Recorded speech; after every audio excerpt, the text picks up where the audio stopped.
Alright, I'll assume this is working. Welcome everyone. This is a weird idea that I had. Also, hi. Yeah, there's this live 2D cute model that we have going on right now. Hope is to everyone's liking. I'll try to read as eloquently as I can. I won't tell it's gonna be the best, but we will try our best. So yeah. Okay. The Metamorphosis by Franz Kafka. Chapter 1. As Gregor Samsa awoke one morning from uneasy dreams, he found himself transformed in his bed into a gigantic insect. He was lying on his heart, as if it were armor-plated back, and when he lifted his head a little, he could see his dome-like brown belly divided into stiff arch segments on top of which the bed kilt could hardly keep in position and was about to slide off completely. His numerous legs, which were pitifully thin compared to the rest of his bulk, waved helplessly before his eyes. What has happened to me? He thought. It was no dream. His room, a regular human bedroom, only rather too small, lay quiet between the four familiar walls. Above the table on which a collection of cloth samples was unpacked and spread out, Samsa was a commercial traveler, hung the picture which he had recently cut out of an illustrated magazine and put into a pretty gilt frame. Invasion! Oh my god! Hi everyone! We're reading right now, so I'll keep going. Thank you so much. It showed a lady with a fur cap and a fur stole, sitting upright and holding out to the spectator a huge fur muff into which the whole of her forearm had vanished. Gregor's eyes turned next to the window, and the overcast sky, one could hear raindrops beating on the window gutter, made him quite melancholy. What about sleeping a little longer and forgetting all this nonsense, he thought. But it could not be done, for he was accustomed to sleep on his right side, and in his present condition he could not turn himself over. However violently he forced himself towards his right side, he always rolled on to his back again. He tried at least 100 times, shutting his eyes to keep from seeing his struggling legs, and only desisted when he began to feel in his side a faint dull ache he had never experienced before. Oh God, he thought, what an exhausting job I picked on. Traveling about day in, day out is much more irritating work than doing the actual business in the office. And on top of that, there's the trouble of constant traveling, of worrying about train connections, the bed and irregular meals, casual acquaintances that are always new and never become intimate friends. The devil take it all. He felt a slight itching up on his belly, slowly pushed himself on his back nearer to the top of the bed so that he could lift his head more easily. Identified the itching place, which was surrounded by small white spots, the nature of which he could not understand, and made to touch it with a leg, but drew the leg back immediately, for the contact made a cold shiver through him. Run through him. Oh my god. Thank you, Antares. He slid down again into his former position. This getting up early, he thought, make one quite stupid. A man needs his sleep. Other commercials sleep like harem woman. For instance, when I come back to the hotel of a morning to write up the orders I've got, these others are only sitting down to the breakfast. Let me just try that with my chief. I'd be sacked on the spot. Anyhow, that might be quite a good thing for me. Who can tell? If I didn't have to hold my hand because of my parents, I'd have given notice long ago. I'd have gone to the chief and told him exactly what I think of him. That will knock him endways from his desk. It's a queer way of doing, too. This sitting on high at the desk and talking down to employees, especially when they have to come quite near because the chief is hard of hearing. Well, there's still hope. Once I've saved enough money to pay back my parents' debts to him, that should take another 5 or 6 years. I'll do it without fail. I'll cut myself completely loose then. For the moment, though, I better get up since my train goes at 5. Oh, never mind. I can read titles. Don't look at me. Don't worry. I was somewhat expecting this. It's gonna take quite a bit. The book is not that long, but yeah. He looked at the alarm clock ticking on the chest. Heavily Father, he thought. It was 6:30 and the hands were quickly moving on. It was even past the half hour. It was getting on toward 7:15. Had the alarm clock not gone off? From the bed, one could see that it had been probably set for 4 o'clock. Of course, it must have gone off. Yes, but was it possible to sleep quietly through that ear-splitting noise? Well, he had not slept quietly, yet apparently all the more soundly for that. But what was he to do now? The next train went at 7 o'clock.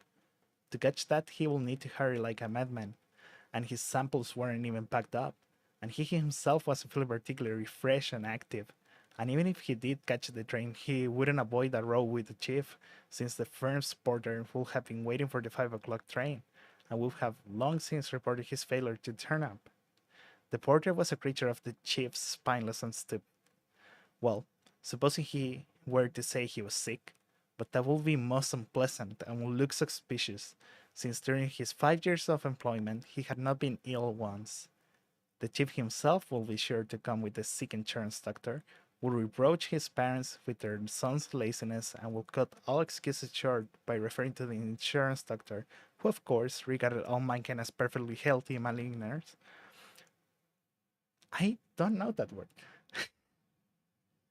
And will he be so far on this occasion? Gregor really felt quite well, apart from a drowsiness that was utterly superfluous after such a long sleep, and he was even unusually hungry. As all this was running through his mind at top speed without his being able to decide to leave his bed, the alarm clock had just struck 7:15. There came a cautious tap at the door behind the head of his bed. Gregor, said a voice. It was his mother's. It's 7:15. Hadn't you had a train to catch? That gentle voice. Gregor had a shock that he heard his own voice answering hers. Unmistakably his own voice. It was true, but with a persistent, horrible twittering squeak behind it like an undertone, which left the words in their clear shape only for the first moment, and then rose up reverberating around them to destroy their sense, so that one could not be sure one had heard them rightly. Gregor wanted to answer at length and explain everything, but in the circumstances he confined himself to saying, Yes, yes, thank you, mother. I'm getting up now.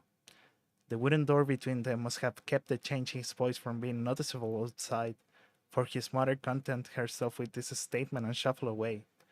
Yet, this brief exchange of words had made the other members of the family aware that Gregor was still in the house, as they had not expected, and at one of the side doors his father was already knocking, gently, yet with his fist. Gregor, Gregor, he called. What's the matter with you? And after a little while he called again in a deeper voice, Gregor, Gregor. At the other side door his sister was saying in a low, plaintive voice, Gregor, aren't you well? Are you needing anything? He answered them both at once. I'm just ready. And did his best to make his voice sound as normal as possible by enunciating the words very clearly and leaving long pauses between them. So his father went back to his breakfast, but his sister whispered, Gregor, open the door, do. However, he was not thinking of opening the door, and felt thankful to the prudent habit he had acquired in traveling of locking all doors during the night, even at home. His immediate attention was to get up quietly without being disturbed, to put on his clothes, and above all, eat his breakfast, and only then consider what else was to be done, since in bed he was well aware his meditations would come to no sensible conclusion. He remembered that often enough in bed he had felt small aches and pains, probably caused by awkward postures which had proved purely imaginary once he got up, and he looked forward eagerly to seeing this morning delusions gradually fall away. That the change in his voice was nothing but the precursor of a severe chill and stunning ailment of commercial travelers he had not least possibly doubted. To get rid of the guilt was quite easy. He had only to inflate himself a little, and it fell off by itself. But the next move was difficult, especially because he was so uncommonly broad. He would have needed arms and hands to hoist himself up. Instead, he had only the numerous little legs which never stopped waving in all directions, which he could not control in the least. Huh. Do cockroaches have control over their legs? I would expect so. Um, When he tried to bend one of them, it was the first to stretch itself straight, and did he succeed at least in making it do what he wanted. All the other legs, meanwhile, waved more wildly in a high degree of unpleasant agitation. But what's the use of lying idle in bed? Said Gregor to himself. He thought that he might get out of bed with the lower part of his body first, but this lower part, which he had not yet seen, and of which he could form no clear conception, proved too difficult to move.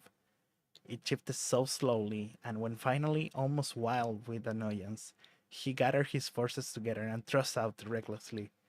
He had miscalculated the direction and bumped heavily against the lower end of the bed, and the stinging pain he felt informed him that precisely this lower part of his body was at the moment probably the most sensitive. Let me get some water.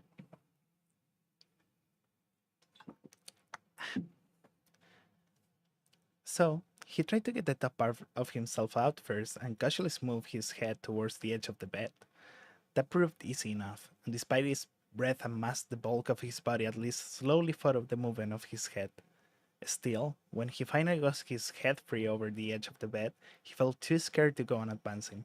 For after all, if he let himself fall in this way, it would take a miracle to keep his head from being injured. And at all costs, he must not lose consciousness now, precisely now. He would rather stay in bed. That's weird, because staying in bed and being unconscious is somewhat the same thing if you're worried about losing a train, if you think about it.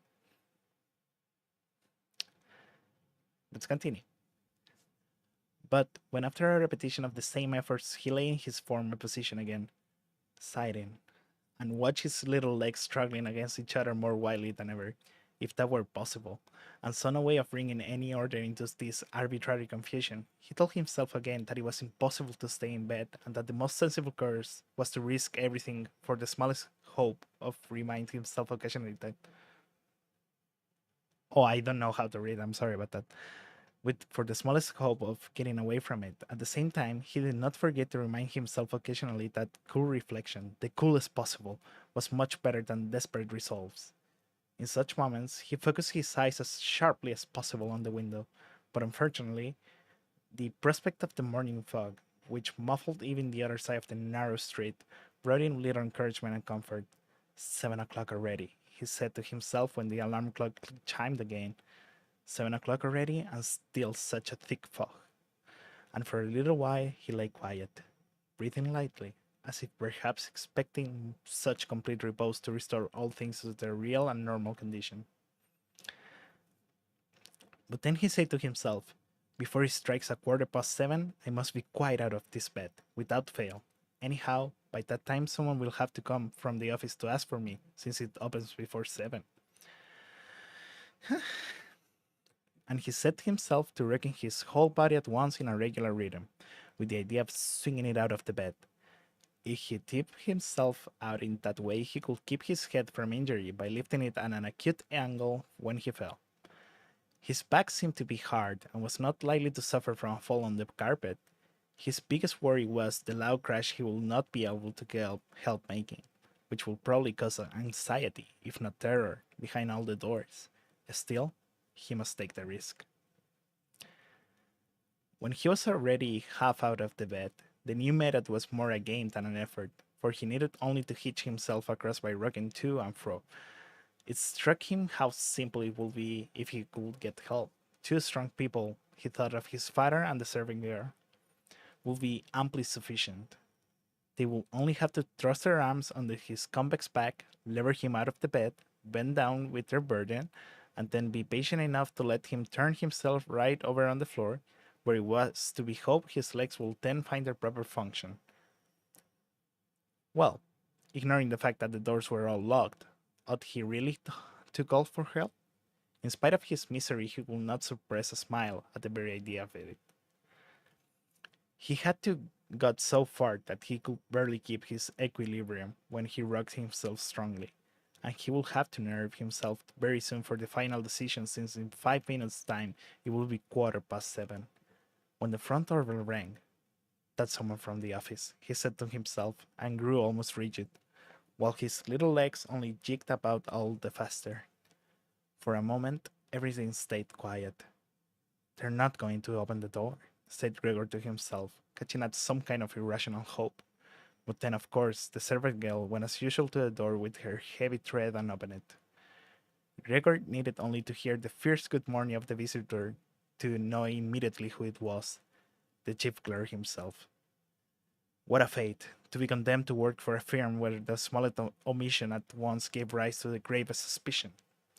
Were all employees in a body nothing but scoundrels? Was there not among them one single loyal, devoted man who, had he wasted only an hour or so in the firm's times in the morning, was so tormented by conscience as to be driven out of his mind and actually incapable of leaving his bed? Wouldn't it really have been sufficient to send an apprentice to inquire, if any inquiry were necessary at all? Did the chief clerk himself have to come and thus indicate to the entire family, an innocent family, that this suspicious circumstance could be investigated by no one less versed in affairs than himself? And more thorough the agitation caused by these reflections than through any act of will, Gregor swung himself out of bed with all his strength. There was a loud thump, but it was not really a crash. His fall was broken to some extent by the carpet. His back, too, was less stiff than he thought. And so there was merely a dull thud, not so very startling. Only he had not lifted his head carefully enough and had hit it. He turned it and rubbed it on the carpet in pain and irritation. That was something falling down in there, said the chief clerk in the next room to the left. Gregor tried to suppose to himself that something like what had happened to him today might someday happen to the chief clerk. One really could not deny that it was possible, but as if in brusque reply to this supposition, the chief clerk took a couple of firm steps in the next door room, and his patent leather boots creaked. From the right-hand room, his sister was whispering to inform him of the situation. Gregor, the chief clerk's here. I know, muttered Gregor to himself, but he didn't dare to make his voice loud enough to his sister to hear. Gregor, said his father now from the left-hand room, the chief clerk has come and wants to know why you didn't catch the early train. We don't know what to say to him. Besides, he wants to talk to you in person. So open the door, please. He will be good enough to excuse the untidiness of your room. Good morning, Mr. Samsa. The chief clerk was calling amiably meanwhile. He's not well, said his mother to the visitor, while his father was still speaking through the door. He's not well, sir. Believe me. What else will make him miss a train? The boy thinks about nothing but his work. It makes me almost cross the way he never goes out in the evenings. He's been here the last 8 days and has stayed at home every single evening. He just sits there quietly at the table reading a newspaper or looking through railway timetables. The only amusement he gets is doing fretwork. For instance, he spent 2 or 3 evenings cutting out a little picture frame. I'm sorry. Where were we? To see how pretty it is. It's hanging in his room. You see it in a minute when Gregor opens the door. I must say, I'm glad you come, sir. We will never have got to him to unlock the door by yourselves. He's so obstinate, and I'm sure he's unwell, though he wouldn't have it to be this morning. I'm just coming, said Gregor slowly and carefully, not moving an inch for fear of losing one word of the conversation.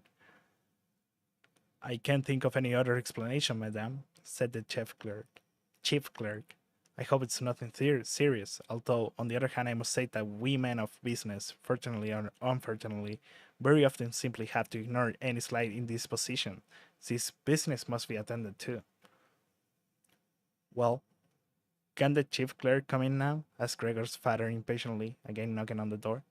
No, said Gregor. In the left-hand room, a painful silence followed this refusal. In the right-hand room, his sister began to sob. Why didn't his sister join the others? She was probably newly out of bed and hadn't even begun to put on her clothes yet. Well, why was she crying? Because he wouldn't get up and let the chief clerk in? Because he was in danger of losing his job? And because the chief will begin dunning his parents again for the old debts? Surely these were things one didn't need to worry about for the present. Gregor was still at home and not in the least thinking of deserting the family. At the moment, true, he was lying on the carpet, and no one who knew the condition he was in could seriously expect him to admit the chief clerk. But for such a small discourtesy, which could plausibly be explained away somehow later on, Gregor could hardly be dismissed on the spot, and it seemed to Gregor that it would be much more sensible to leave him in peace for the present than to trouble him with tears and entreaties. Still, of course, their uncertainty bewildered them all, and excused their behavior. Mr. Samsa, the chief clerk called now in a louder voice, what's the matter with you? Here you are, barricading yourself in your room, giving only yes and no answers, causing your parents a lot of unnecessary trouble and neglecting. I mentioned this only in passing, neglecting your business duties in an incredible fashion. I am speaking here in the name of your parents and of your chief, and I beg you quite seriously to give me an immediately and precise explanation. You amaze me. You amaze me. I thought you were a quiet, dependable person, and now all at once you seem bent on making a disgraceful exhibition of yourself. The chief did hint to me early this morning a possible explanation for your disappearance, with reference to cash payments that were entrusted to you recently, but I almost pledged my solemn word of honor that his could not be so. But now that I see how incredibly obstinate you are, I no longer have the slightest desire to take your part at all. And your position in the firm is not so unassailable. I came with the intention of telling you all this in private, but since you are wasting my time so needlessly, I don't see why your parents shouldn't hear it too. For some time past, your work has been most unsatisfactory. Unsatisfactory? Yeah. This is not the season of the year for a business boom. Of course, we admit that. But a season of the year for doing no business at all, that does not exist, Mr. Samsa. Must not exist. But, sir, cried Gregor, beside himself and in his agitation, forgetting everything else, I'm, I'm just going to open the door in this very minute. A slight illness, an attack of giddiness, has kept me from getting up. I'm still laying in bed, but I feel all right again. I'm getting out of bed now. Just give me a moment or two longer. I'm not quite so well as I thought, but I'm all right, really. How a thing like that can suddenly strike one down. Only last night I was quite well. My parents can tell you.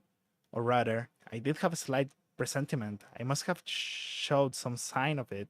Why didn't I report it at the office? But one always thinks that an indisposition can be got over without staying in the house. Oh, sir, do spare my parents. All that you're reproaching me with now has no foundation. No one has ever said a word to me about it. Perhaps you have looked at the last orders I sent in? Anyhow, I can still catch the 8 o'clock train. I'm much the better for my few hours' rest. Don't let me detain you here, sir. I'll attend to business very soon, and do be good enough to tell the chief so, and to make my excuses to him. Wow. And while all this was tumbling out, Pelmal and Gregor hardly knew what he was saying. He had reached the chest quite easily, perhaps because of the practice he had in bed, and was now trying to lever himself upright by means of it. He meant actually to open the door, actually to show himself and speak to the chief clerk. He was eager to find out what the others, after all their insistences, would say at the sight of him. If they were horrified, then the responsibility was no longer his, and he could stay quiet. But if they took it calmly, and he had no reason either to be upset, and could really get to the station for the 8 o'clock train if he hurried. At first, he slipped down a few times from the polished surface of the chest, but at length with a last heave he stood upright. He paid no more attention to the pains in the lower part of his body. However, they smarted. Then he let himself fall against the back of a nearby chair, and clung with his little legs to the edges of it. That brought him into control of himself again, and he stopped speaking, for now he could listen to what the chief clerk was saying. Did you understand a word of it? The chief clerk was asking. Surely he can't be trying to make a fool of us. Oh dear, cried his mother in tears. Perhaps he's terribly ill, and we're tormenting him. Grit, grit, she called out then. Yes, mother? Called his sister from the other side. They were calling to each other across Gregor's room. Just must go this minute for the doctor. Gregor's ill. Go for the doctor, quick. Did you hear how he was speaking? That was no human voice, said the chief clerk in a voice noticeably low beside the shrillness of the motors. Anna! Anna! His father was calling through the hall to the kitchen, clapping his hands. Get a locksmith at once! And the two girls were already running through the hall with a switch of skirts. How could his sister have got dressed so quickly? And were tearing the front door open. There was no sound of its closing again. They had evidently left it open, as one does in houses where some great misfortune has happened. Let me get some water.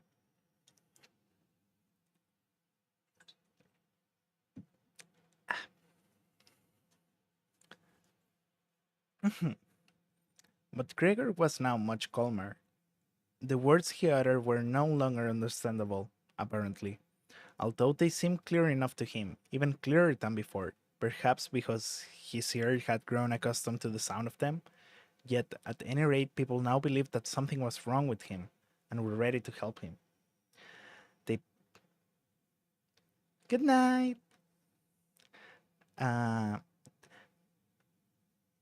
the positive certainty with which this first measure had been taken comforted him. He felt himself drawn once more into the human circle and hoped for great and remarkable results from both the doctor and the locksmith, without really distinguishing precisely between them. To make his voice as clear as possible for the decisive conversation that was now imminent, he coughed a little, as quietly as he could, of course, since this noise too might not sound like a human cough for all he was able to judge. In the next room, meanwhile, there was complete silence.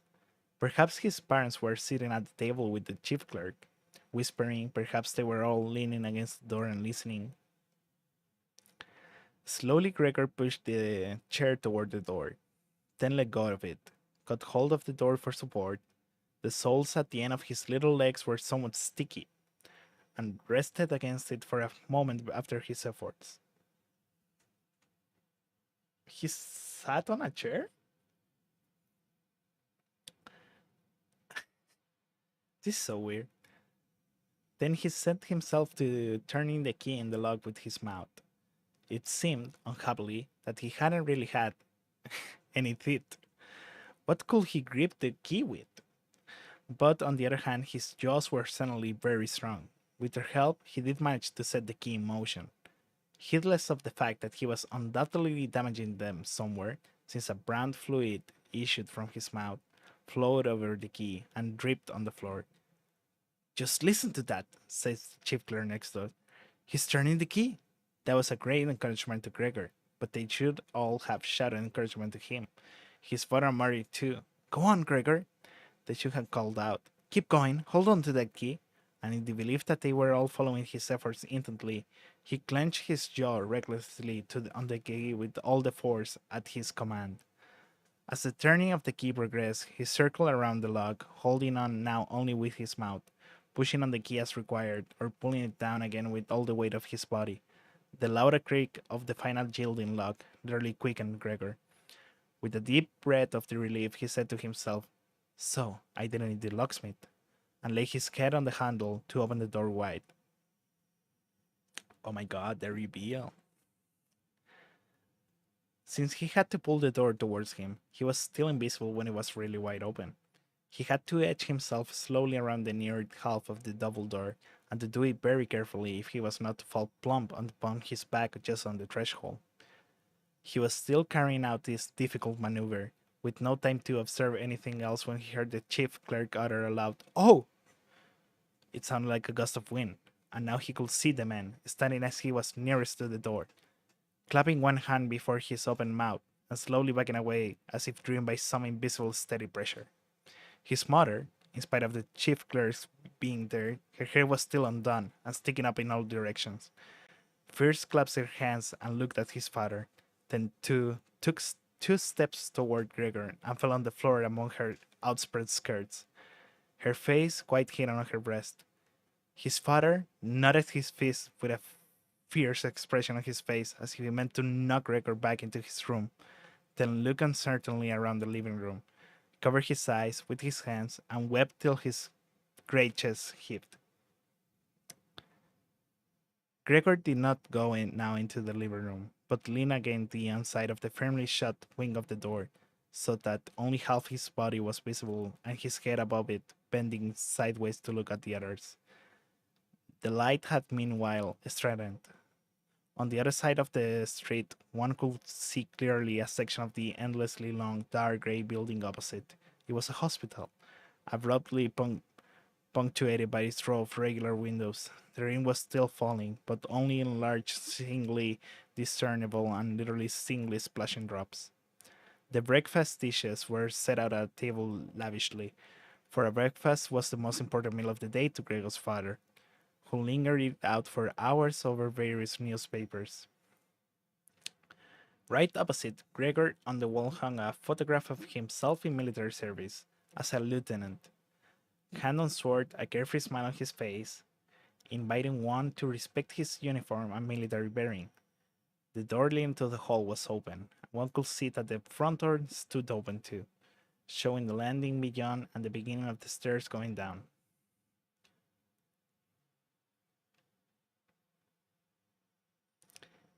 Oh my god, this book is wild. Well, said Gregor, knowing perfectly that he was the only one who had retained any composure. I'll put my clothes on at once, pack up my samples, and start off. Will you only let me go? You see, sir, I'm not obstinate, and I'm willing to work. Traveling is a hard life, but I couldn't live without it. Where are you going, sir? To the office? Yes? Will you give a true account of all this? One can be temporarily incapacitated, but that's just the moment for remembering former services and bearing in mind that later on, when the incapacity has been got over, one will certainly work with all the more industry and concentration. I'm loyally bound to serve the chief. You know that very well. Besides, I have to provide for my parents and my sister. I'm in great difficulties, but I'll get out of them again. Don't make things any worse for me than they are. Stand up for me in the firm. Travelers are not popular there, I know. People think they earn sacks of money and just have it a good time. A prejudice there's no particular reason for revising, but you, sir, have a more comprehensive view of affairs than the rest of the staff.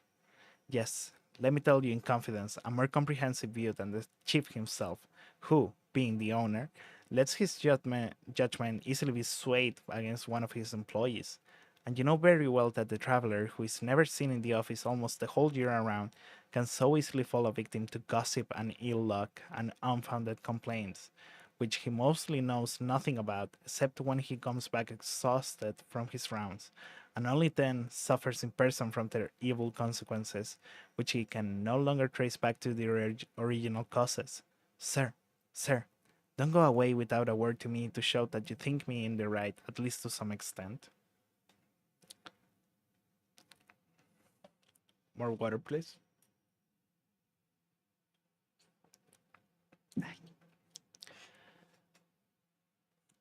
But at Gregor's very first words, the chief clerk had already backed away and only stared at him with parted lips over one twitching shoulder. And while Gregor was speaking, he did not stand still one moment, but stole away towards the door, without taking his eyes off Gregor, yet only an inch at a time, as if obeying some secret injunction to leave the room. He was already at the hall, and the suddenness with which he took his last step out of the living room would have made one believe he had burned the sole of his foot. Once in the hall, he stretched his right arm before him towards the staircase, as if some supernatural power were waiting there to deliver him. Gregor perceived that the chief clerk must on no account be allowed to go away in this frame of mind if his position in the firm were not to be endangered to the utmost. His parents did not understand this so well. They had convinced themselves in the course of years that Gregor was settled for life in this firm, and besides, they were so preoccupied with their immediate travels that all foresight had forsaken them. Yet Gregor had this foresight. The chief clerk must be detained, suited, persuaded, and finally won over. The whole future of Gregor and his family depended on it. If only his sister had been there. She was intelligent. She had begun to cry while Gregor was still lying quietly on his back, and no doubt the chief clerk, so partial to ladies, would have been guided by her. She would have shut the door of the flat and in the hall talked him out of his horror, but she was not there, and Gregor would have to handle the situation himself.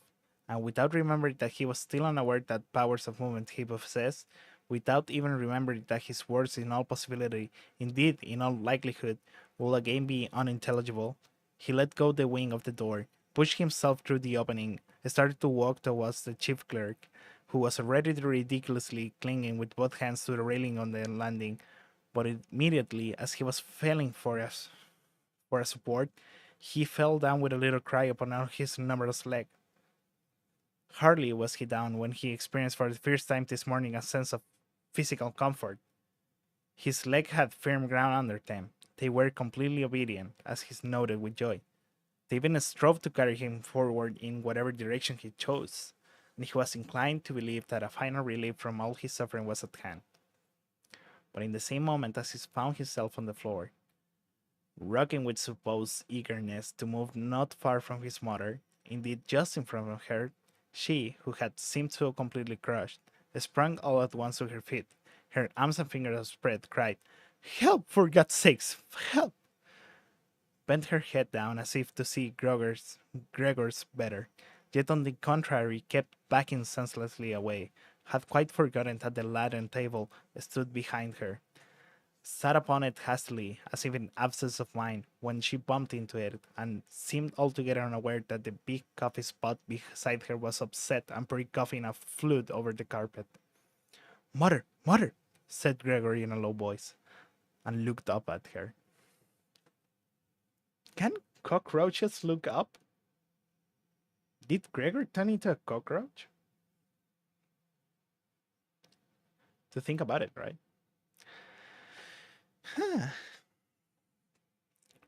The chief clerk for the moment had quite slipped from his mind. Instead, he could not resist snapping his jaws together at the sight of the streaming coffee. That made his mother scream again. She fled from the table and fell into the arms of his father, who hastened to catch her. But Gregor had now no time to spare for his parents. The chief clerk was already on the stairs. With his chin on the banisters, he was taking one last backward look. Gregor made a spring, to be as sure as possible to overtaking him. The chief's clerk must have divined his intention, for he leaped down several steps and vanished. He was still yelling, "Ugh!" And it echoed through the whole staircase. Unfortunately, the flight of the chief clerk seemed completely to upset Gregor's father, who had remained relatively calm until now. For instead of running after the man himself, or at least not hindering Gregor in his pursuit, he seized in his right hand the walking stick that the chief clerk had left behind on a chair, together with a hat and a greatcoat, snatched in his left hand a large newspaper from the table, and began stamping his feet and flourishing the stick and the newspaper to drive Gregor back into his room. No entreaty of Gregor's availed. Indeed, no entreaty was never even understood. However humbly he bent his head, his father only stomped on the floor the more loudly. Behind his father, his mother had torn open a window, despite the cold weather, and was leaning far out of it with her face in her hands. A strong draught set in front from the street to the staircase. The window curtains blew in. The newspapers on the floor fluttered. Stray pages whisked over the floor. Pitilessly, Gregor's father drove him back, hissing and crying, "Shoo!" like a savage. But Gregor was quite unpracticed in walking backwards. It really was a slow business. If he only had a chance to turn around, he could get back into his room at once. But he was afraid of exasperating his father by the slowness of such a rotation, and at any moment the stick in his father's hand might hit him with a fatal blow on the back or in the head. In the end, however, nothing else was left for him to do, since, to his horror, he observed that in moving backwards, he could not even control the direction he took, and so, keeping an anxious eye on his father all the time over his shoulder, he began to turn around as quickly as he could, which was in reality very slow. Perhaps his father noted his good intentions, for he did not interfere except every now and then to help him in the maneuver from a distance with the point of the stick. If only he would have stopped making that unbearable hissing noise. It made Gregor quite lose his head. He had turned almost completely around when the hissing noise so distracted him that he even turned a little the wrong way again. But when at last his head was fortunately right in front of the doorway, it appeared that his body was too broad simply to get through the opening. His father, of course, in his present mood, was far from thinking of such a thing as opening the other half of the door to let Gregor have enough space. He had merely the fixed idea of driving Gregor back into the room as quickly as possible. He would never have suffered Gregor to make the circumstantial preparations for standing up on end and perhaps leaving his way through the door. Maybe he was now making more noise than ever to urge Gregor forward, as if no obstacle impeded him. To Gregor, anyhow, the noise in his rear sounded no longer like the voice of one single father. It was really no joke, and Gregor thrust himself, come what might, into the doorway. One side of his body rose up. He was tilted at an angle in the doorway. His flank was quite bruised. Horrid blotches stained the white door. Soon he was stuck fast and left to himself. Could not have moved at all. His leg on one side fluttered trembling in the air. Those on the other were crushed painfully on the floor. When from behind, his father gave him a strong push which was literally the deliverance, and he flew far into the room, bleeding freely. The door was slammed behind him with the stick, and then at last there was silence. That was chapter 1 of the Metamorphosis from Franz Kafka. It took me 42 minutes to read. Oh my god. I'm sorry, I know I mispronounce a lot. I'm sorry, I don't have the best dictation when I'm reading stuff in English. I know that's a me problem. Sorry about that. I'll try to be better, I guess. I think we still have quite some more of the book. It's just that I think it's 3 chapters long, or was it 4? I don't remember. It's been so long since I read it. I think it's 3 chapters long. I could read the next chapter, the chapter number 2, another time, because it was such a out of pocket idea. Like, it's 3 a.m. right now, and I just thought, oh my god, I want to read the Metamorphosis for some reason. And my head said, what if you read it on stream? So here we are. Uh, Besides everything, besides the scuffness and my lack of pronunciation and enunciation, I hope everyone enjoyed it. I hope you could follow along. It would have been much better if everyone had the book by their sides and trying to follow along. Because that way, if I mispronounce a word or I don't realize that a sentence has more in it, you can catch those nuances while reading the book. But anyways, this was more of a test to see if the model worked, like in OBS and all the stuff. So I don't want to see kill 2 birds with one stone. I think that's pretty sadist, but whatever. We did that. Yeah, I had a time. Yeah, it was a good time. I did quite enjoy it. I struggled a bit. I'm sorry. Some of those sentences were so long. Oh my god. But yeah, this is my late night stream. I hope everyone enjoyed it and have a wonderful night and a lovely evening and a good day if you're in that part of the world. We'll see each other again next time. Bye bye, everyone.